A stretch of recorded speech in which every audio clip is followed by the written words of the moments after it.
Hello दोस्तों। तो दोस्तों जेई एडवांस के 2-3 दिन रह गए हैं, तो इम्पोर्टेंट चैप्टर के पीवाईक्यू कर लेते हैं। ठीक है, हमने वैसे तो बहुत सारे चैप्टर्स के पीवाईक्यू कर रखे हैं, पूरे कैलकुलस निपटा दिया, अलजेब्रा निपटा दिया है, लेकिन अब बारी आ गई है वेक्टर और 3D की। और ध्यान रखिएगा, वेक्टर और 3D का 10% जो क्वेश्चन होते हैं वो वेक्टर और 3D से आ रहे हैं पिछले ईयर में। ठीक है, तो ये देखिए 2025 का बहुत ही सिंपल वेक्टर 3D के 4-5 क्वेश्चन आए थे दोस्तों।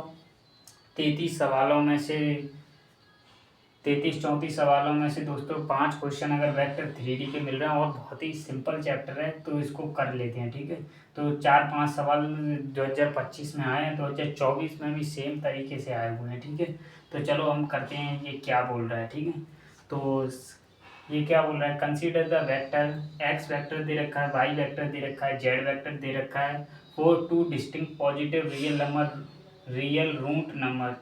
ठीक है, अल्फा बीटा डिफरेंट नंबर है। एक एक्स वेक्टर, ये कैपिटल एक्स वेक्टर ये बना दिया है, कैपिटल वाई वेक्टर ये बना दिया है, जेड वेक्टर कैपिटल ये बना दिया है। और क्या बोला है, एक्स वाई जेड जो लाइन ये plane, then value of alpha plus beta minus 3 की वैल्यू बताइए। तो देखो एडवांस जो है वो डरा देता है, सबसे पहले क्वेश्चन को बहुत लंबा लिख देता है, जिससे कुछ जो स्टूडेंट तो ऐसे होते हैं जो क्वेश्चन को देखते ही छोड़ देते हैं। इतना लंबा क्वेश्चन कौन करेगा। और ध्यान रखिएगा, जितना लंबा क्वेश्चन होता है वो उतना ही ईजी होता है। ठीक है, तो चलो देखो, आपको पता है कि देखो ऐसे प्लेन हैं, 3 वेक्टर ऐसे प्लेन में होते हैं, ये एक्स है और ये एक वाई है और ये एक जेड है। तो प्लेन में, तो प्लेन की कंडीशन क्या होती है, देखो अगर हम ऐसे बाई क्रॉस जेड वेक्टर अगर निकालें, तो ये जो है वो 2 वेक्टर प्लेन में लाई कर रहे हैं, मान लेते हैं कि इसी प्लेन में लाई कर रहे हैं। तो अगर बाई क्रॉस जेड निकालेंगे तो एक परपेंडिकुलर वेक्टर मिलेगा ये वाला। ठीक है, बाई और जेड के दोनों के परपेंडिकुलर मिलेगा। ठीक है, अगर जे एक्स वेक्टर के अगर परपेंडिकुलर है तो उसका डॉट प्रोडक्ट 0 हो जाएगा, बिल्कुल हो जाएगा। तो हम वही करने वाले हैं। देखो ये देखो, अगर ये 3 वेक्टर अगर प्लेन में हैं, तो देखो एक्स वेक्टर, ये वेक्टर का निशान है डॉट। ठीक है, ये कैपिटल वाई वेक्टर और ये जेड वेक्टर जो है वो 0 होने वाला है। ठीक है, तो यही कंडीशन है, बस यही अप्लाई करना है, बाकी तो आंसर आ जाएगा। ठीक है, तो देखो एक्स वेक्टर दे रखा है, वाई वेक्टर भी दे रखा है, जेड वेक्टर दे रखा है। एक्स वाई जेड की वैल्यू यहाँ से डाल देनी है, खत्म सवाल। ठीक है, तो देखते हैं, हमसे अल्फा प्लस बीटा की वैल्यू पूछिए चाहें तो। ठीक है, तो चलो हम इसको करते हैं। देखो सबसे पहले हमें एक्स वेक्टर चाहिए, चाहे तो डिटर्मिनेंट से भी इसे किया जा सकता है। ठीक है, डिटर्मिनेंट से कैसे किया जा सकता है, देखो इज इक्वल टू 0। डिटर्मिनेंट का पहला कॉलम ये हो जाएगा एक्स वाला, ये वाई वाला हो जाएगा, जेड वाला हो जाएगा। चाहे तो आप पहले इसको निकालेंगे, डॉट प्रोडक्ट इसके साथ करेंगे, तो मतलब यही है। ठीक है, तो कोई दिक्कत नहीं है। ठीक है, तो पहले एक्स वाले लिख लेते हैं, एक्स वाले यानी इसको लिख लेते हैं। देखो देखो यहाँ पे लिखो, ऐसे ये कैपिटल एक्स वेक्टर है, तो सबसे पहले अल्फा और ये बाई एक्स की वैल्यू क्या आ जाएगी, 1 2 3 है। ठीक है, थोड़ा शॉर्ट में लिख रहा हूँ थोड़ा। बीटा बाई की वैल्यू क्या है आपके पास, 2 3 और 1 है। ठीक है, ये वेक्टर के फॉर्म है, ठीक कोई दिक्कत नहीं, आप समझ जाना। ठीक है, माइनस और जो वो जेड वाला 3 1 और 2। तो इस वाले कॉलम में क्या आने वाला है, पहले एक्स का कोफिशिएंट आएगा, मतलब आई कैप वाला, तो आई कैप वाला क्या आ जाएगा, ये आ जाएगा 2 बीटा और ये हो जाएगा -3। सेम तरीके से ये जे वाला कोफिशिएंट आएगा तो 2 अल्फा, और यहाँ पे क्या हो जाएगा, ये बीटा वाला जे वाला कोफिशिएंट लेंगे, ये हो जाएगा आपके पास 3 बीटा। ठीक है, और ये 3 बीटा और यहाँ से आएगा -1। सेम तरीके से यहाँ पे क्या आ जाएगा, 3 अल्फा आ जाएगा, 3 अल्फा आ जाएगा, और यहाँ से आ जाएगा आपके पास प्लस बीटा और यहाँ से आ जाएगा -2। सेम तरीके से ये आ जाएगा। देखो सेम तरीके से हम इसको निकालेंगे, ये बाई वेक्टर क्या आ जाएगा, B vector is equal to आ जाएगा, देखो अल्फा बाई वेक्टर ये वाला 2 3 1 और प्लस बीटा जेड वेक्टर ये रहा आपका 3 1 और 2 और माइनस एक्स वेक्टर 1 2 3।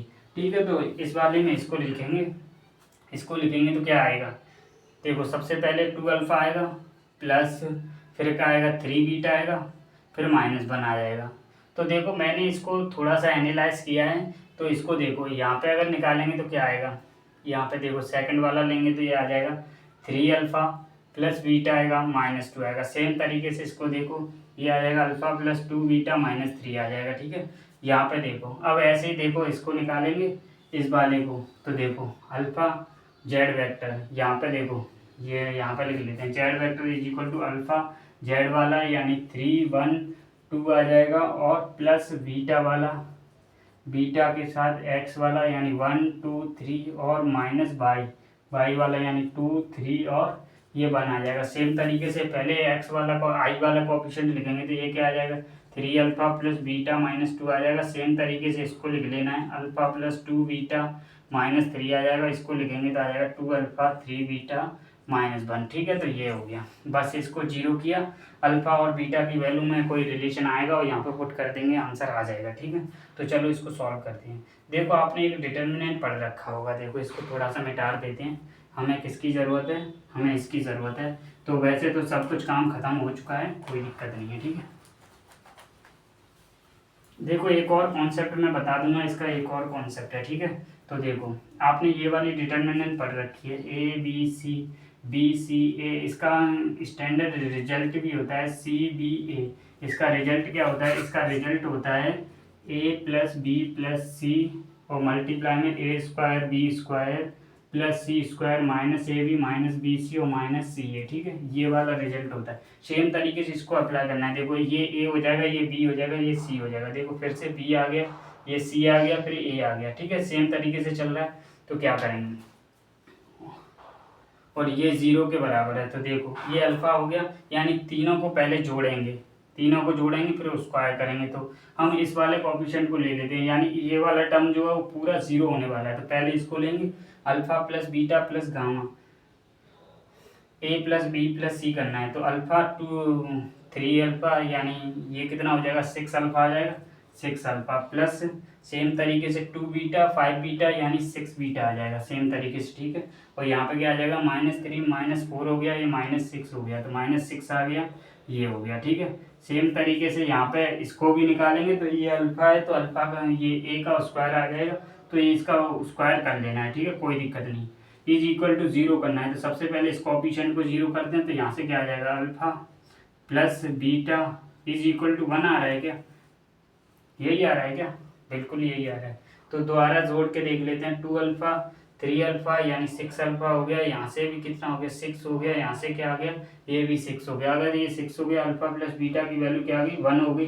तो यहाँ से देखो अगर 1 पुट कर दें तो ये -3 इज इक्वल टू 0, तो -2 इज द करेक्ट आंसर। ठीक है, तो इसका जो आंसर है वो -2 है। बस कंडीशन क्या है, देखो यहाँ से ये भी आप अप्लाई कर सकते हैं। देखो ऐसे 3 वेक्टर दे रखे हैं ना, ये ए वेक्टर है, ये क्या है बी वेक्टर है और ये आपका सी वेक्टर है। तो प्लेन में होने की क्या कंडीशन होती है, चाहे तो ऐसे भी कर सकते हैं। देखो ऐसे ये भी आप कर सकते हैं ना। देखो ऐसे बी क्रॉस सी निकालेंगे, जो किसके बराबर होगा, इसका जो परपेंडिकुलर आएगा ये आएगा, इसका भी अगर परपेंडिकुलर होगा वो ये आएगा। कोएफिशिएंट कंपेयर कर लेंगे आई जे वाले, तो वहाँ से अल्फा बीटा की वैल्यू भी आप निकाल सकते हैं। तो ठीक है, तो इसके बहुत सारे तरीके, चाहें तो आप ये वाला अप्लाई कर सकते हैं। ठीक है, थैंक यू।